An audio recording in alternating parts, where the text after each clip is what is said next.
Hi, gang. Here's your Tuesday poll question at smirconish.com. Hope you had a nice Memorial Day. As I said yesterday, a thoughtful Memorial Day. The Tuesday poll question: are we seeing the beginning of the end of the Russia-Ukraine war, or the end of any hope for peace? Your choices: beginning of the end or end of any hope for peace. Thank you to my friends at Parx Casino for making today and every day's poll question available. Just announced for Parx, comedian Hannah Berner headlining on September 19, plus the classic rock band Kansas. Carry On My Wayward Son. That'll be Saturday, October 4. Comedian Joey Diaz is coming. Parx Casino, they've got it all going. Table games, the slots, great entertainment in the Excite Center, drinks, tons of food. May 30, Ashley McBride. June 6th, the sounds of Taj Mahal and Keb Mo. July 3rd, Gary Clark Jr., comedian Mark Norman. On July 12th, July 18 is KC and the Sunshine Band. The English reggae and pop band UB40 is coming in September. Australian Pink Floyd in September. In November, Bill Murray and his Blood Brothers for one night only. Comedian Brian Regan on November 22nd. Don't forget, dinner and drinks before the show. Play cards, enjoy the slots, all that fun stuff. ParxCasino.com to buy tickets for all shows. Parx Casino, this is how you win. You've got to be 21. Gambling problem, call 1-800-GAMBLER. So, Donald Trump on the campaign trail. I have my pick. I'll give you July 29, 2023, Erie, Pennsylvania. Quote, before I even arrive at the Oval Office, shortly after we all together win the presidency, we will have the horrible war between Russia and Ukraine settled. It will be settled. The war is going to be settled. I'll get them both. I know Zelensky. I know Putin. It'll be done within 24 hours. You watch. President Trump on May 19, just about 10 days ago, quote, Russia and Ukraine will immediately start negotiations toward a ceasefire and, more importantly, an end of the war. These conditions for that will be negotiated between the two parties, as it can only be because they know details of a negotiation that nobody else would be aware of. And then Trump this weekend, this Memorial Day weekend, quote, this is Truth Social. I've always had a very good relationship with Vladimir Putin of Russia, but something has happened to him. He has gone absolutely crazy, all caps. He is needlessly killing a lot of people, and I'm not just talking about soldiers. Missiles and drones are being shot into cities in Ukraine for no reason whatsoever. I've always said that he wants all of Ukraine, not just a piece of it, and maybe that's proving to be right. But if he does, it will lead to the downfall of Russia. Trump calls Putin crazy. Let me tell you what I think is crazy. I think what's crazy is waking up on Memorial Day and at 7 a.m. taking to Truth Social and saying, Happy Memorial Day to all, including the scum that spent the last 4 years trying to destroy our country through warped, radical left minds who allowed 21 million people, now that number's up to 21 million, 21 million people to illegally enter our country, many of them being criminals and I think that's supposed to be, it's misspelled, mentally insane, through an open border that only an incompetent president would approve, and through judges who are on a mission to keep murderers, drug dealers, rapists, gang members, and released prisoners from all over the world in our country so that they can rob murderers and rape again. I'm reading it literally. Protected by these USA hating judges, et cetera, et cetera, et cetera. Crazy is putting that out as the commander-in-chief as your first missive of the day at 7 a.m. Then it was taken down. And it was replaced with a simple message of Happy Memorial Day. Okay, that's appropriate. That's the sort of thing, at least, that a commander-in-chief should send at 7 a.m. on Memorial Day, a day we set aside to honor the dead, those who paid the ultimate sacrifice. And then minutes later, the original post reappeared.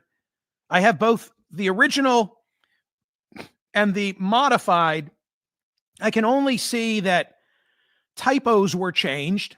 In other words, it still speaks of scum and USA hating judges. And then he added, but fear not, we have made great progress over the last 4 months, and America will soon be safe and great again. Again, happy Memorial Day. And God bless America. I don't know. It's sad, is what I think. It's just sad. The first instinct is to ignite the base. Who among us, even in the base, gets ignited, bolstered, held up, motivated by him speaking of scum on the most sacred of days? Anyway, it was an eventful weekend because Putin is raining down on Ukraine with missiles. Some of the most brazen attacks of the entire war so far. Russia then responds to Trump calling Putin crazy by saying, we are really grateful to the Americans and to President Trump personally for their assistance in organizing and launching this negotiation process. This is Dmitry Peskov, the Kremlin spokesperson. Of course, at the same time, this is a very crucial moment, which is associated, of course, with the emotional overload of everyone absolutely and with emotional reactions. So they're telling Trump, as he says to Putin, you're crazy, that Trump is emotionally on overload. I'll be kind. I mean, the big picture question is one of, is Putin posturing? What is going on? Is it the beginning of the end or the end of the beginning? That's what I'm asking in the Tuesday poll question today. Is it the beginning of the end? You could say, well, despite all the erratic talk, there are diplomatic efforts that I will say were not taking place as far as we know on President Biden's watch. There's also this unprecedented international pressure that's being brought to bear on Russia.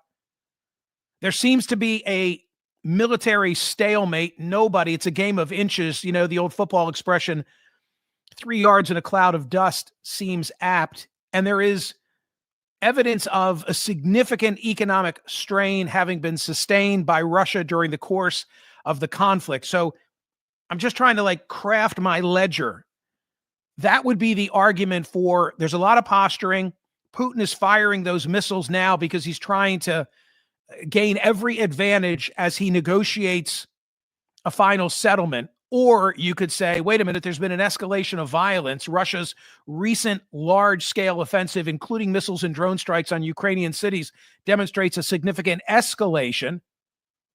You could also say that President Trump's condemnation of Putin's action, despite his historical rapport, his historical favoritism toward Putin, demonstrates that there's an unpredictability to the leadership dynamics. And maybe Trump is realizing he doesn't have the friend in Putin that he thought. A lot of distrust, a lot of hostility. And you've got these geopolitical complications now because the involvement of global powers with differing interests and the complexity of regional politics are creating these barriers to negotiating a final resolution. Here's my take. That's the framing of the issue. This is what I think.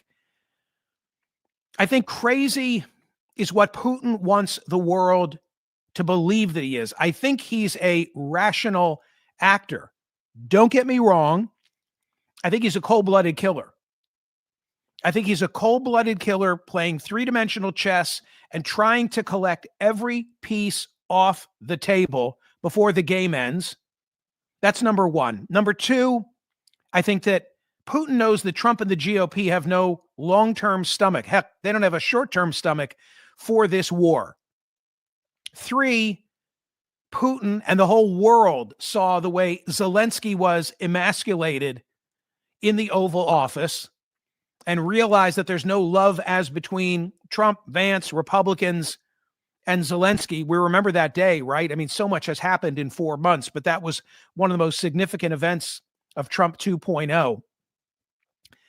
The days of a U.S. blank check are over during the course of this administration. There's just no stomach for it. It's put in the category of a forever war. Am I up to point 0.5? I think I'm up to point 0.5.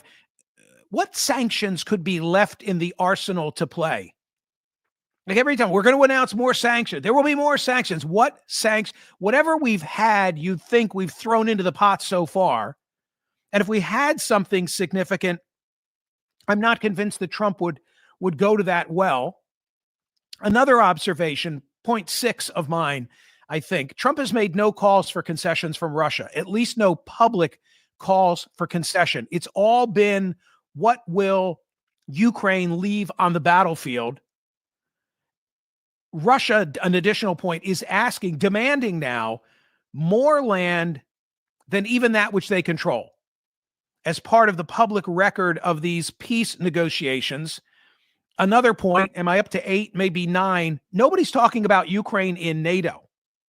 That's off the table. That is off the table. Remember, at the outset, the idea was, and at the end of the road, Ukraine gets in NATO, so this never happens again. That doesn't even enter the conversation. And nor does point number 9, surrendering Crimea, which they seized in, 2014? So it's already a distinct advantage to Russia.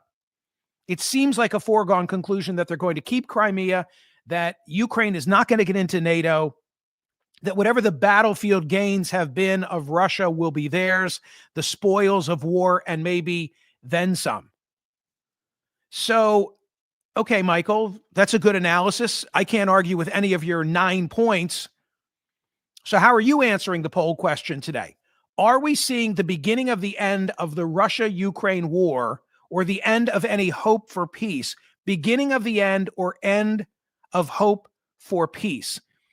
I don't see Putin giving up anything, nor do I see Trump taking aggressive action relative to standing up to Putin. And therefore, I think it's just going to go on. I think it's just going to go on. I think that Ukraine will become increasingly enfeebled. The EU will try and pick up the slack for the diminished aid from the United States. It's so at odds. It's so at odds with Ronald Reagan and the Republican Party that I came of age as a member of. I mean, I came of age after the 1979 Russian invasion of Afghanistan and the freedom fighters who ended up being antagonistic toward us, the events of September 11 and thereafter. But we were supportive of them. We have done a complete full circle now, but I just don't. And there's so much more on the plate of Americans now that I don't see a rallying cry from the populace of this country to come to the aid of Ukraine. So I hope that I'm wrong. I'm going with option 2. End of the hope for peace. I hope that I'm wrong. I'd be thrilled to be able to come on air in 6 months and say, wow, they've resolved, some type of a peace agreement between Russia and Ukraine. And I remember the day on the 27th of May, the day after Memorial Day, where I was of the opinion that this was just going to go on and on and on. So please make me wrong in what I'm saying. But I'm pessimistic today, and I believe that it's probably the end of hope for peace. What could change that, but I don't see it, would be Trump drawing a line in the sand and saying, I've tried to play ball with Putin. I've treated him with dignity and respect. They are the problem, not Ukraine. And we have no choice but to retrench, be supportive of Ukraine, give them everything they need, and we're prepared to wait Putin out. Now, if Trump were to say that, then it could be the beginning of the end. But he said nothing other than the invective this weekend of calling Putin crazy before turning his attention back to domestic politics and referring to his political opponents as scum. Wow. Depressing, right? That is the poll question of the day. It has to be this. Please go and vote at smerconish.com. Is it the beginning of the end or the end of the beginning? You know what I'm asking in this poll question. Like and subscribe, and set yourself up for notifications. Thank you.